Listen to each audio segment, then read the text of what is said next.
My name's Orla and I'm from Ireland. I came here today with my family and friends as guests of the Cooperative Bank of Romeo. I'm overwhelmed by the amazing feeling of joy from the people, the colours, the vibrancy.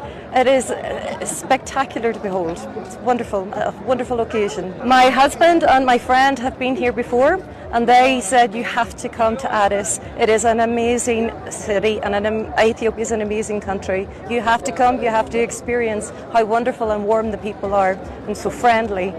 Well, I feel very privileged that I was able to come here today, and I would like to extend a welcome to all Europeans, Americans, people from Asia, all over the world to come to experience what we have today.